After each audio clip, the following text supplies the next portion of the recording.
Good morning, good afternoon, good evening, whatever time you are watching this. Welcome back to the 140th episode of the Since I Was Young podcast for all things, of course, Heart of Midlothian. Join you as always as myself, Ewan, and Alan. We do hope you're all good and well. And not said this that much this season, but why wouldn't you be? We have a trip to Hampden Park to look forward to as we have entered into the Scottish Cup semi-final as of last week, where we overcame Dundee at home at Tynecastle, 3 goals to 1, which we will talk about in a wee second. We will also talk about the reaction to whom we have drawn in the semi-final. Of course, it being Aberdeen. If I have spoiled that for you, tough luck. I'm sorry. And then we will also look ahead to this weekend's game as we return to the domestic football in the Scottish Premiership, where we face Ross County at home again this weekend. So we will end the podcast on that and anything else we want to talk about for this week's podcast. So, as I said, guys, we do hope you're all good and well. And for all you new guys as well that are joining us either via the YouTube page or listening on Spotify, please think about subscribing. If you haven't checked out any of our socials yet, please feel free to do so. As we say every week, we're pretty much on every single popular social media platform out there, so please feel free to check us out. All links will be in the description if you can't find us at your own accord. And yeah, we hope you have a good one for this week. So, Alan, as I said at the start, advancing to the semi-finals of the Scottish Cup. I have a cat's arse on my face. Sorry, sorry for all you. I was at people listening on Spotify. I was. I'd apologise for that. So yeah, mate, we are going to Hampden. Fantastic news. Yeah. So yeah. Going to Hampden to yet another semi-final. It seems to be the go-to by this point in the season. We seem to be the regulars in the semi-final, at least of the Scottish Cup, which is absolutely amazing to see. Obviously for us as fans as well, we get another trip to Hampden. Obviously, we'll do the usuals in terms of the starting lineup against Dundee. Quite a few changes as well from the week before, with Forrester coming in the back line along with Nielsen as well, with the Kartum getting his first start in Scottish Cup, and Kenny Vargas as well getting his place up front, replacing young James Wilson. So, were you relatively happy with the starting lineup as well with the change we made? Yeah, I think so. I think the derby, obviously the week prior, Taylor didn't have a great game. McCart apparently picked up a knock. I'm not sure if it was a bad one. I think it might have just been like a dead leg or something. But so he was out. I was surprised at James Wilson being out, but I think Vargas coming in made a bit of sense. Vargas hasn't played a lot recently, so to give him a start was always a positive. And I think the cup, in as much as obviously our season domestically is kind of in the balance at the moment in terms of top six or not top six, the cup is still a bit of it's a luxury at the moment, but it's a nice luxury to have, and to still be in it is positive. But Kartum coming in for George Grant was one that I'm not going to say I expected it, because obviously George Grant scored in the derby and wasn't terrible, but Kartum, and I'm sure we'll talk about him a bit more as we go, because he had a rather busy afternoon. But Mm-hmm. yeah, his inclusion was one that surprised me. I still don't know whether he is that right-sided midfielder or not. I think he looks more like a central type of player, but he did well. He did well, and obviously, well, we'll talk about his contribution as we go along. But no, overall, sorry, pardon me. Overall, I thought the lineup was pretty solid and pretty sensible for the game. We obviously being at home we're always going to be favourites in that sort of tie, but can't take Dundee lightly. So to turn up and put in a good performance and have a decent lineup was positive. And you really can't take Simon, was it the Murray lightly as well, as we will talk about as we go along.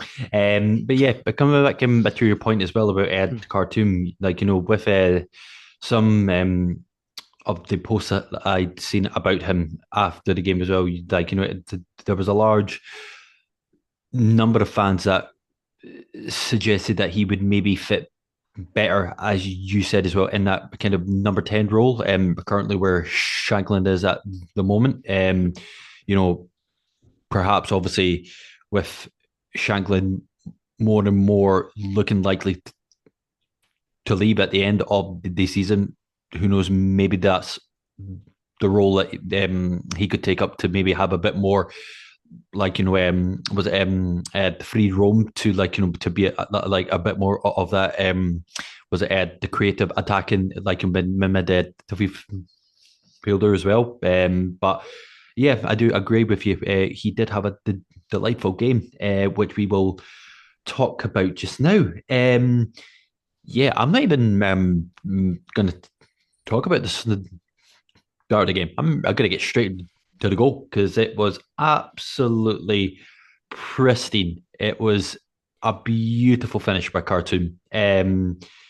You know, again, it was kind of one of those where as soon as the ball left his foot, you almost had that certainty that it was going to be going top bins, and it was genuinely, it was an absolute sensational, like, was it the finish from 30 yards as well? No. Oh yeah, phenomenal. I mean, he's and we've spoken about him before, and I might as well just carry on where I've left off Mm. about him. I feel like Khartoum's got some real quality in him, but we've maybe not really seen it as yet. But Mm-hmm. his that first goal was just sublime, and I mean, everybody loves a shot from like outside the box that goes top corner. It doesn't like you don't get any complaints about that, and we've been saying for a long time doing this podcast that having someone that's willing to hit a shot like that Mm. is something that we've not had for a while. Yeah. And it's just nice. It's nice to see it. And I know you kind of spoke about a lot of people what they've been saying about him and all the rest of it. And I think people spoke about that first goal and in fact his second one that we'll talk about later. And they sort of two left foot finishes from a player that just sort of floats through a game. You know, there was some Rudi Scatchell comparisons, but it might be slightly too early for that. I don't Oh normally yeah. agree I don't normally agree with Michael Stewart when he makes comments about Hearts, but his comments when he said, fans need to maybe cool their jets a little bit was the expression that he used, and I don't necessarily disagree with that as much as we've been crying out for a Rudi Scatchell Mark II for a long time. I think maybe claiming that Sander Kartum is that man after one real standout game is maybe a little bit too far. But that being said, it was a brilliant goal. Like you said, as soon as he kicks it, he knows it's in. So it's always nice. And obviously the atmosphere and the noise and everything was brilliant. Because, as I said, who doesn't love a 30-yard screamer? Absolutely, Alan. Absolutely. I mean, just in terms of the first half in general, like, I thought for the majority of the first half, like, we relatively controlled it. I know that Dundee did have a few chances as well, like they hit the at the bar as well just before half time. But even then, you know, in my personal opinion, there wasn't, it was like a massive threat, like, at the going forward from Dundee. But something that I do have to was to compliment them on, in terms of the fans. They brought down like a fair number as well. I think they filled out, like, the two full rows of the Roseburn, something that, apart from Hibs, obviously we had to give them the full stand, but like, they came down in their numbers, which was nice to see, to add to the atmosphere as well. Yeah, yeah, definitely. I get the whole obviously away team allocation and stuff, and obviously the cup's different.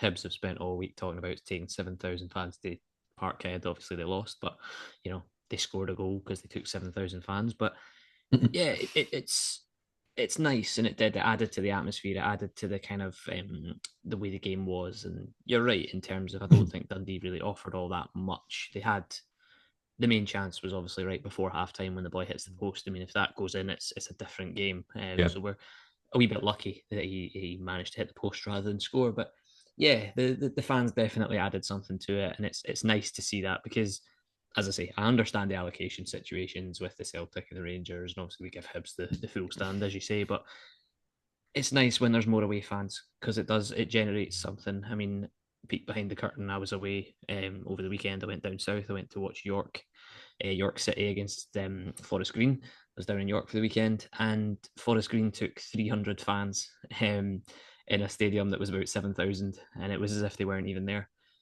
But yeah, away fans and having decent numbers makes an atmosphere, and it certainly does that at Tynecastle. So I have to give some credit to Dundee for their supporters, but nice that they went away back up the road, having been put out of the cup. That's for sure. Absolutely, Anna. Absolutely. We wouldn't have it any other way. I mean, just saying that as well, like, before we go into the second half, I read, in terms of what you're saying as well, in terms of was it at the crowd capacity and the allocations for the away fans as well. I read a piece this morning that for the potential game where Celtic are away to St Johnstone. And if they win that game, if all like sort of their games go their way, that St Johnstone are considering to give Celtic three of the four stands of the stadium. And I was only just kind of wanting to bring it up where obviously as you said we've been talking about like sort of fan allocation, and obviously we've had the cutters throughout that time.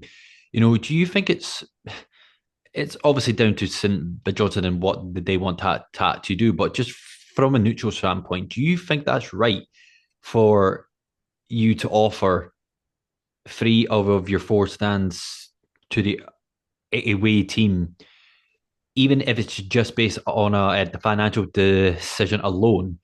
Do you think that's right?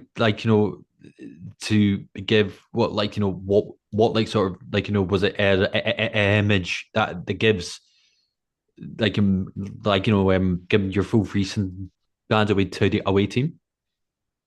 Yeah, I think it's weird. I think it's weird.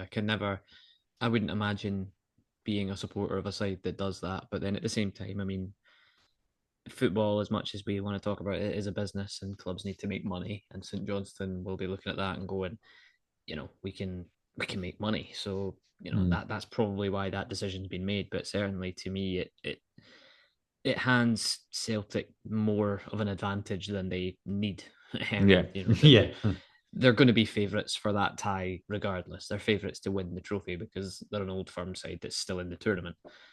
So I don't really think you need to give them any more of an advantage than that. But yeah, I mean, I think it's a cash grab from St Johnstone, but I can understand why they've chosen to do it. If I were a St Johnstone fan, I'd be a little bit disappointed about it. But from a financial point of view, it does make sense. It'll be interesting to see allocations for Hampden for the semi-finals, obviously, but we'll see what happens. Obviously, for our semi-final with Aberdeen that we've not spoken about yet, but it'll be interesting to see how that split is decided. I would imagine it'll be 50-50 because I feel like that's what it should always be for yeah, cup competitions. So we'll see what happens. But absolutely. yeah, if I put it this way, if I were a St Johnstone fan, I wouldn't be happy about it, but I can understand why they've got to that decision. Fair, fair.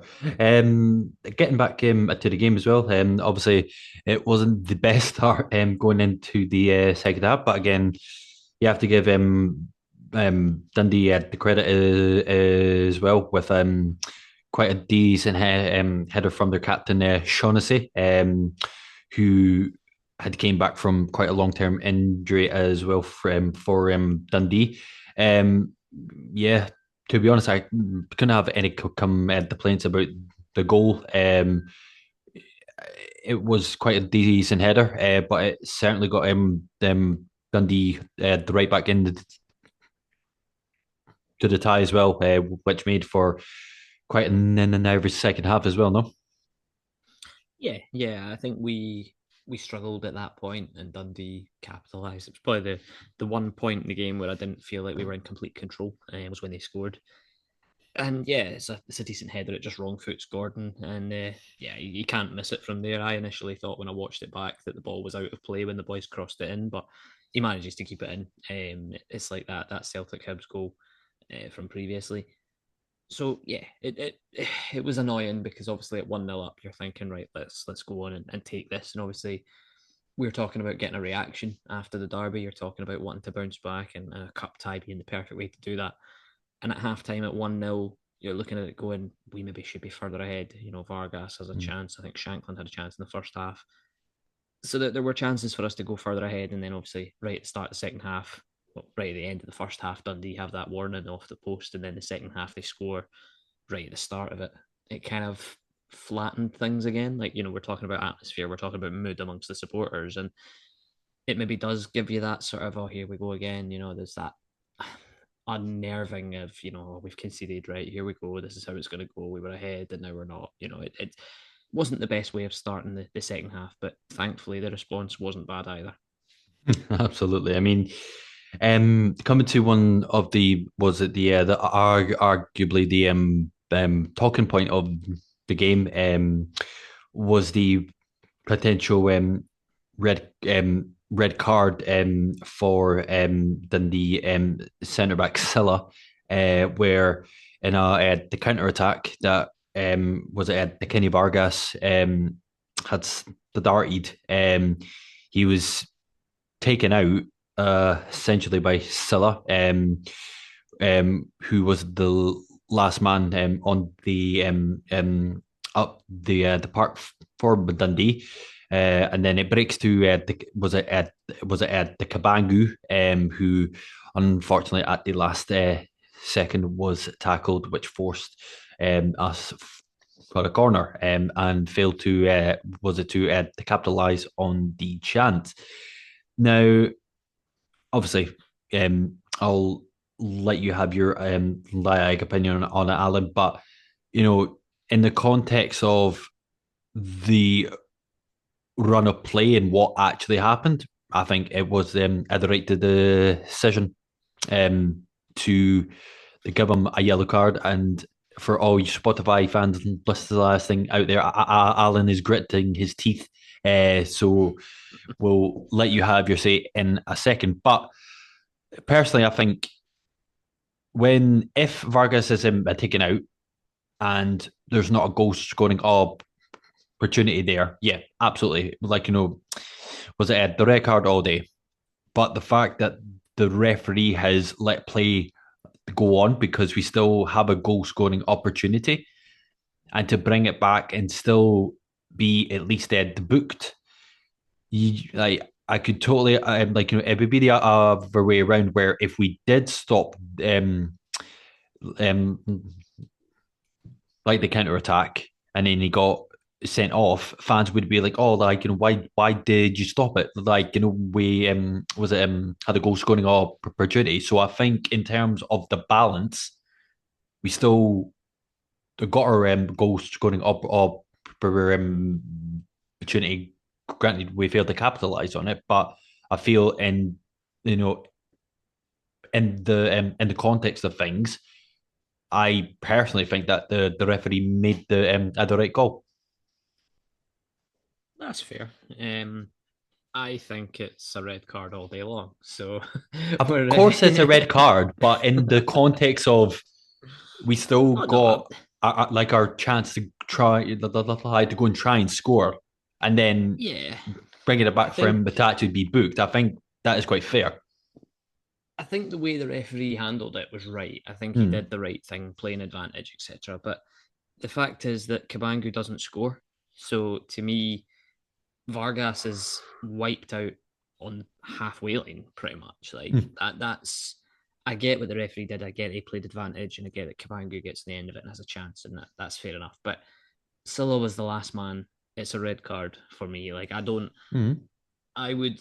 I can see it from both sides. I see what you're saying, and I agree with you to an extent that the referee does the right thing by playing advantage and letting the play go, and then Kabangu's there. If Kabangu wasn't there, it's a different matter. If Kabangu's hundred not there, percent, they yeah, can a the hundred referee percent. stops it and sends him off. But for me, Kabangu takes the ball forward, has a shot. There's nothing to stop the referee going back and saying, right, actually, that's a red. Off you go. Like, I get it, and you're absolutely right. But if Kabangu scores that, what happens then? Does it go VAR and they go, actually, it's not a goal because we have to send him off? Like, how does Yeah, I that? no no Where's yeah that I line? You know what I mean? well that's the thing as well. Like if he did stop the like the game to send him off, who's to say that Kubangu was it wouldn't have scored? Like you know what I mean? So there Yeah. is all that to take into account, and I think from what you're saying, it absolutely was the red card, absolutely. But I think when it comes down to it, the fact that we didn't score, yeah, like you could say, well, Ed, bring it back and send them off, but because we were given the goal scoring opportunity to try and score, and then on top of that, even though it was tackle that was the worthy of a red card, but he still at least was it the booked him, and we still got the corner out of it as well. Like with all of the was it scenarios that could have taken place, I feel as if in terms of the balance of fairness, I thought it was probably the right option, but that's only my opinion. No, no, I don't disagree with you. I think you're right. I think at the time watching it back, I was raging because I felt like it should have been a red. That at that point, you don't think of logic, you don't think of reason, you don't think of scenarios. You just look at it and go, referee's made a mistake. It's a red card. But looking back at it and looking at everything else, maybe a yellow was right. Hmm. But I still think the boy is incredibly lucky that he's Oh not yeah, been sent off personally. 100%. But thankfully, it didn't make a big difference on the end result of the game. Because if it did, it would have been Oh, an absolute riot. an absolute farce. But in that sense as well, as I said at the start, you do not take Simon Murray lightly. After we got a free kick on the far um, right side of the box, Spittle put in a lovely delivery into the box, and Simon Murray scored a fantastic goal with literally brushing the top of his head.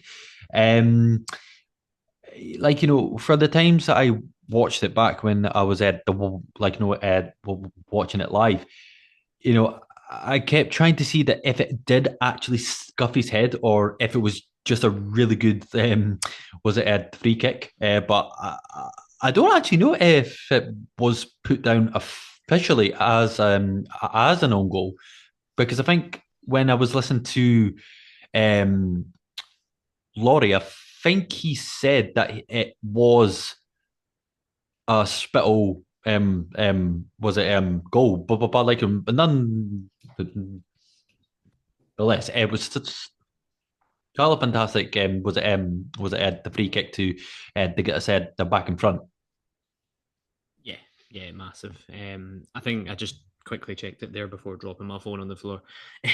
That it did go down as an own goal eventually. I think Oh, initially they weren't thanks, Alan, for sure. checking me there. Thanks. That's fine, just live Yeah, fact checking happening it's fine. there. But Made Simon me look Murray, like a fucking idiot on here. Right, thank you. Yeah. absolutely not, absolutely not. I just wanted to check for myself because I couldn't To be remember. fair, I do a great job of doing that. Was it to buy myself anyway, Alan? So it's all good, mate. But yeah, it was you made me lose my train of thought now. What was I going to say? Yeah, Simon Murray, absolute hoodie. Can't stand him. Can't stand him. Dirty high B, delighted. Brilliant finish. Great delivery from Spittle. Brilliant header from Simon Murray. Um, his reaction to it was hilarious. I don't know if you've seen the gifs that have come out of it where he turns around and sort of says to one of his defenders and he just goes, what the fuck? Like as if he has no idea what's just happened. And he makes the goofiest face that you've ever seen in your life, even more than his actual face. Aye. Um, but yeah, just delightful. Is it clear that I'm not a big fan of Simon Murray, and I'm absolutely Absolutely delighted? not. Absolutely not. No, no, no. It was a great cross in from Spittle, though. To be fair, and he's been doing that for a while. I think he's the last few weeks. I haven't really been overly impressed with Spittle. I feel like he's maybe kind of stepped off a little bit, but I thought he was very good against Dundee again, and I thought that delivery was pretty solid. Absolutely. I mean, you're mentioning him there. Like, I'm kind of starting to see, like, Spittle is one of those kind of big, was it characters in the dressing room as well. Like, we talked about, what's it, last year, like, where you don't necessarily need to have a captain's armband to be a captain. And I feel as if, like, him as a player and as the person as well, he kind of brings that presence where, like, he will be like a part of that group of like Ed Craig, like, Ed the Gordon, Shankland, Halkett, like, etc. Like, So I think as the season has went on, he started to mold himself, I guess, a bit more into the Hearts sort of, like, like, was it the ethos that, like, if you want to call it that, but no, Yeah, he has done relatively well as the season has went on. And to wrap up the game with another sublime finish, like, literally the ball was just going over like plush carpet. It was so well struck with the outside of his foot, especially as well. It just almost just rolled in so softly, and it was another, it was the great goal by Kartum. And yeah, I definitely do agree with you that there was very kind of Scatcho esque sort of, like, the vibes for those two the finishes as well. yeah, it was sensational. Even before he hits the shot, the little turn when he gets the ball, I think he gets it from Penrice. Maybe I can't remember who it was that passed it to him, but the little sort of turn to get away from the first defender, and he Mm. just takes it forward, and you're just like, right, where's he going? There was passes he could have made, but he just Mm. carried it, and you're thinking, right, this guy's got something about him, and the finish. And like I watched it back again earlier on today, just before we've come on here, and it's the goalkeeper's movement makes me think that he thinks he's going the other way and he thinks he's going to hit Yeah. it with his right. And you're thinking, well, this guy has hit an absolute rocket in the top corner in the first half with his left foot. Do you honestly think he's going to use this? He's right to hit this. Like, goalkeeper, I don't know what he's thinking, but it's a brilliant goal. Pokes it through the legs of the defender. They spoke to him after the game and he was kind of talking about it. And he said, we practice and training long shots and things like that just to get Mm. shots off and hit them and see what happens. Which is nice to see. It was a bit of a sort of emotional day for Khartoum. Obviously, he after he scored his second goal, I think it was, he had his shin pad out, and I Yeah. think it was, obviously I can't remember exactly, but it was his grandmother's funeral on the day of the game, and he couldn't obviously go because he was playing. So clearly driven by emotion, and they did an interview with him after the game, and he did the sort of press conference, and they were asking him a lot about her, and her influence and her importance to him and stuff. And obviously, it's a very valued family member, and he Yeah. seems to be, if just listening to him, I was like, what, this guy seems genuine. He seems like a really Mm. genuinely nice guy, and you're like, that coupled with the footballing ability, I'm like, yeah, you know what? I'm starting to warm to you, but I'm starting to warm to you. But yeah, Is there a player there, sensational Alan? finishes. There could very well be, Liam. There could very well be. Let me see if he scores a winner at Hampden and we lift the cup. I'll call him Sander Scatchell from that point onwards. Nice. But Nice. yeah, listen, he's clearly got a lot of technical quality about him, and both goals showed that. And like I spoke about earlier, Michael Stewart's comments about fans should maybe cool their jets. I get it. I do. Um, Michael Stewart is right, sadly. But we wouldn't be Hearts fans if we didn't get carried away when a player shows sort of flashes of genius. And put it this way, we watched Rudi Scatchell in many a game sort of walk through a game, not really have a huge amount of involvement, and then turn up and twat in two goals and win us a game. And effectively, that's what Sander Kartum's done for us Yeah. against Dundee. I don't think his all-round play was brilliant, but I don't think it was anywhere near as bad as some people say. But yeah, just two fantastic goals, and obviously a nice way for him to open his account for us. Absolutely, which ensured our place in the semi final of the Scottish Cup with alongside Celtic, of course, St Johnstone, and our opponents we will be facing at Hampden in Aberdeen. Um, I talked about this with my brother a few days ago as well. It's obviously I can understand that most of us as fans would have probably wanted St Johnston. That's no this service to them is based on where they are in the league at the moment. But um, it's a very was it the winnable game? I think in terms of Aberdeen, they've obviously for their second half of the season, they've kind of been a bit hot and cold. Well, but like was it Ed the mostly cold, but they've started to like slowly start to build up some the results again. Not all that much, but they are starting to gather a wee bit of steam as we get into the back end of the season. And I think overall, out of the two ties, that one's probably going to be the more kind of was it interesting outcome, shall we say? But yeah, were you relatively happy with the draw? Yeah, yeah, I feel like I was. I feel like obviously, like you say, the ideal team to draw is maybe a St Johnstone, but obviously it wasn't to be. I was fully expecting us to get drawn against Celtic Of because we course, always seem to play them at some point. of course. Seems to be the most played tie in the Scottish Cup at Hampden seems to be Hearts against Celtic. It's like every year we get them at some point. Um, so yeah, to draw Aberdeen was refreshing. If I'm honest with you, I was Yeah, just looking it up there while you were talking because I couldn't remember how long it's been. But it's Anthony Brown on Twitter put it up and he says the first Hearts versus Aberdeen meeting at Hampden since the Scottish Cup final, the Scottish Cup semi final. Apologies, 29 years ago. So it's interesting. I think it does have the makings of a very very good tie. I think mm, it'll certainly be it'll be tricky. I think at this moment, I don't know which way I'll call it because obviously, like you say, Aberdeen had their monumental fall from grace in the second half of the season, but they have started to pick it up again, and it's certainly got the makings of a very, very, very good cup tie for a neutral. I think. mm. Um, from a Hearts perspective, it's not a bad one to get either. Although, as we always say about ties against Aberdeen, it's usually the home team that comes out on top. So I'm not entirely sure how that's going to work at Hampden, but True, we'll, but we'll see how that plays out.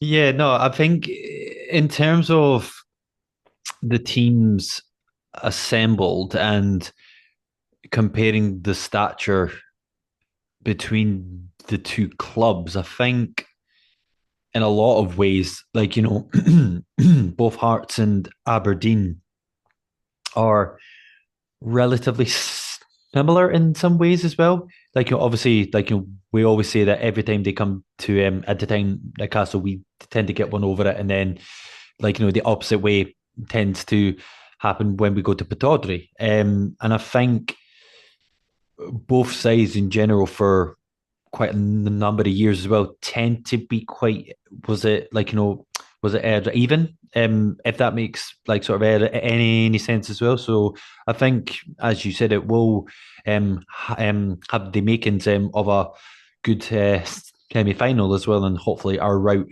to the final once more where we hopefully play St Johnstone.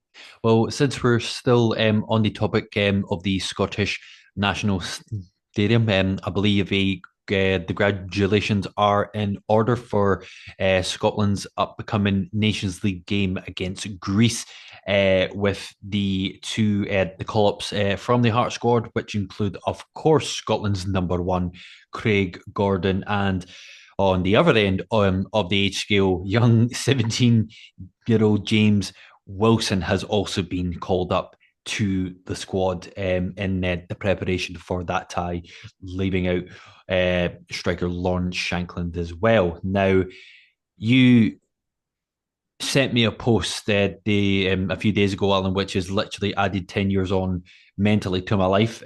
For anybody that's not seen this yet, I'm just going to give you a quick debrief on this. Um, and it was from the Hearts B and Academy, the page, and it was congratulations to the both Craig and James on their international the call-ups for Scotland. When James was born in 2007, Jesus H fucking Christ, Craig had already made over 150 appearances for the Jammed Hearts and had 19 international caps. Yet today, they are in the same squad. That's Massive. fucking mad. Mad.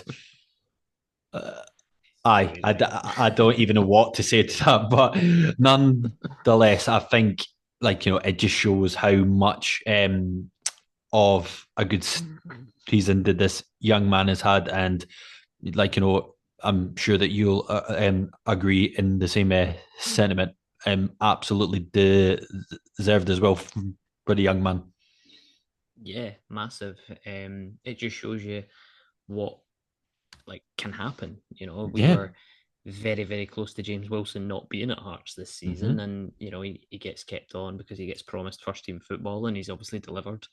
I think he just turned 18 a couple of days ago. I could be wrong in that, but I'm sure I saw something.